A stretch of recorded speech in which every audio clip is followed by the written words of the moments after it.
नमस्कार दोस्तों, ये किस्सा 1526 से शुरू होता है। ये वो साल था जब मुगल शासक बाबर भारत आया था। 2 साल बाद बाबर के सूबेदार मीर बाकी ने अयोध्या में एक मस्जिद बनवाई। बाबर के सम्मान के कारण मीर बाकी ने इस मस्जिद का नाम बाबरी मस्जिद रखा। यह मस्जिद उसी जगह पर बनी जहां पर श्री राम का जन्म हुआ था। ये वो साल था जब मुगल शासन पूरे भारत पर फैल रहा था। मुगलों और नवाबों के इस शासन से हिंदू लोग 1528 से 1853 तक उभर नहीं पाए। 19वीं सदी में मुगलों और नवाबों का शासन जो था वो कमजोर पड़ने लगा, क्योंकि उनके ऊपर अंग्रेजी हुकूमत प्रभावी हो चुकी थी। और हिंदुओं ने यह मामला उठाया कि भगवान श्री राम की जन्मभूमि पर इन्होंने मंदिर तोड़कर मस्जिद बनवा ली। इस दौरान रामलला के जन्म स्थान को वापस पाने के लिए वहां पर लड़ाइयां शुरू हो गई। मीर बाकी ने मस्जिद बनाने के 330 साल बाद यह लड़ाई कानूनी हो गई और फर्स्ट एफआरआई 1858 में दर्ज हुई। अयोध्या रिविजिटेड किताब के मुताबिक 1 दिसंबर 1858 को सूबे के थानेदार ने शिवम दुबे ने बताया कि यहाँ पर एक चबूतरा बना हुआ है। यह पहला दस्तावेज था जहां पर मंदिर के परिसर में श्री राम के प्रमाण मिले।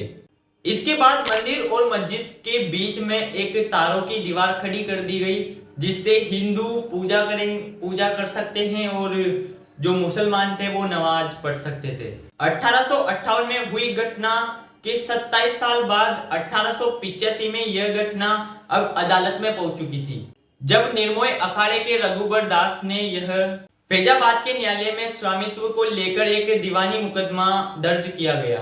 दास ने श्री राम जन्मभूमि के ऊपर एक चबूतरा था उसको पक्का करवाने के लिए और छत डलवाने के लिए उन्होंने मांग की, और जज ने फैसला सुनाया कि वहां पर हिंदुओं को पूजा करने का पूरा अधिकार है।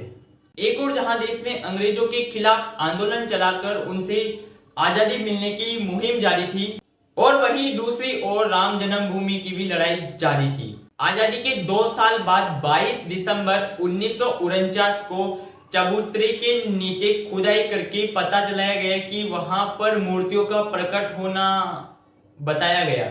आजादी के बाद पहला मुकदमा हिंदू सभा की गोपाल सिंह विशारद 16 जनवरी 1950 को वहां पर मुकदमा दर्ज कराया गया। जहां पर मूर्तियां प्रकट हुई थी वहां पर पूजा करने की भी मांग की उन्होंने। 11 महीने बाद 5 दिसंबर 1950 को ऐसी ही बात करते हुए महंत रामचंद्र परमहंस ने सिविल जज के यहां पर मुकदमा दर्ज किया। मुकदमे में दूसरे पक्ष ने संबंधित स्थल पर पूजा अर्चना में बाधा डालने को रोकने के ऊपर उन्होंने मांग की। 3 मार्च 1951 में गोपाल सिंह विशारद ने न्यायालय में मुस्लिम पक्ष को पूजा अर्चना में बाधा न डालने की इजाजत दी। ऐसा ही आदेश परमहंस के मुकदमे में भी दिया गया। 17 दिसंबर 1959 को रामचंद्र संप्रदाय की तरफ से निर्मोही अखाड़े के 6 व्यक्तियों ने मुकदमा दायर किया और साथ ही अपनी मांग रखी कि रिसीवर प्रियतम राम को हटाकर पूजा अर्चना की अनुमति दी जाए। मुकदमों की कड़ी में एक और मुकदमा 18 दिसंबर 1961 को दर्ज किया गया। यह मुकदमा उत्तर प्रदेश के केंद्रीय सूत्री वक्फ ने दायर किया और कहा कि जो ये जगह है ये मुसलमानों की है, इस ढांचे को हटाकर मुसलमानों को दे दी जाए और ढांचे के अंदर से मूर्तियां को हटा दी जाए।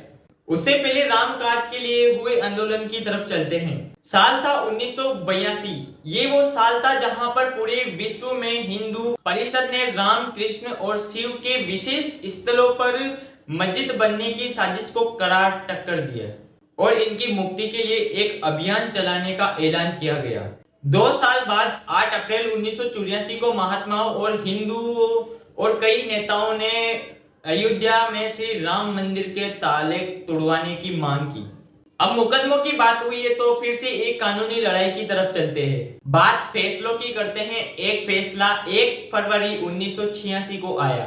फैजाबाद के न्यायाधीश के.एम. पांडे ने उमेश पांडे की अर्जी पर इस स्थल के ताले तोड़वाने की आदेश दिए। फैसले के खिलाफ इलाहाबाद उच्च न्यायालय में लखनऊ खंडपीठ दायर में एक अपील खारिज हो गई।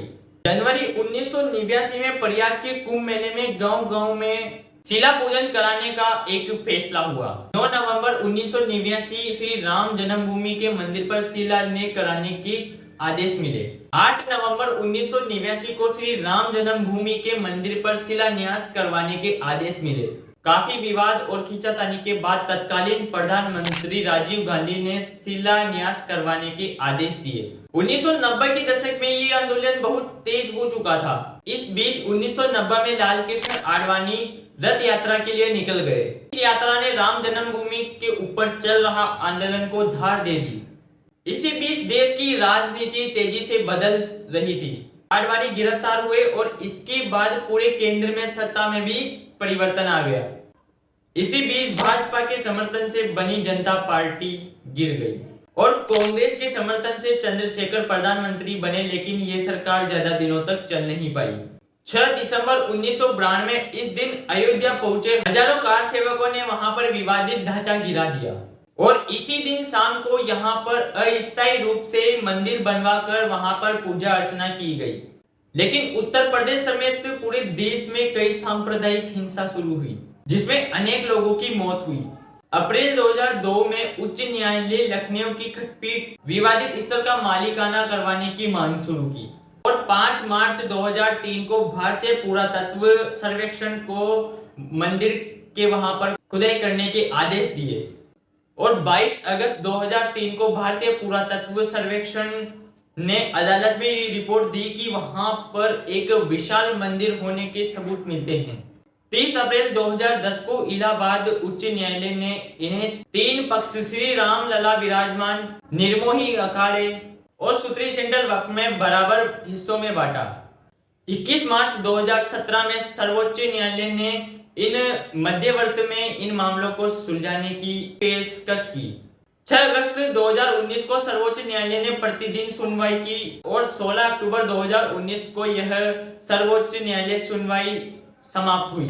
9 नवंबर 2019 को 134 साल से चल रही लड़ाई में अब वक्त था अंतिम फैसले का। 9 नवंबर 2019 को सर्वोच्च न्यायालय ने संबंधित स्थल को श्री राम जन्मभूमि माना और 2.77 एकड़ जमीन थी जो रामलला के स्वामित्व को माना। ये भी आदेश दिए कि दूसरे पक्ष को 5 एकड़ जमीन दी जाए और इसी के साथ दशकों से चली आ रही कानूनी लड़ाई अब खत्म हो चुकी थी। अब बारी थी श्री राम जन्मभूमि के निर्माण की। 5 फरवरी 2020 को प्रधानमंत्री नरेंद्र मोदी ने अयोध्या की ट्रस्ट को निर्माण करने के आदेश दिए। ठीक 6 महीने बाद 22 अगस्त 2020 को मंदिर में शिलालेख रखवाई। 134 साल से चली आ रही कानूनी लड़ाई के बाद अब अयोध्या में एक भव्य मंदिर बनने का निर्माण शुरू हुआ। 22 जनवरी 2024 यह वह ऐतिहासिक तारीख है जिस दिन भगवान राम की प्राण प्रतिष्ठा हुई। अगर आपको वीडियो पसंद आया तो प्लीज कमेंट करके जरूर बताना कि आपको वीडियो कैसा लगा। तो मिलते हैं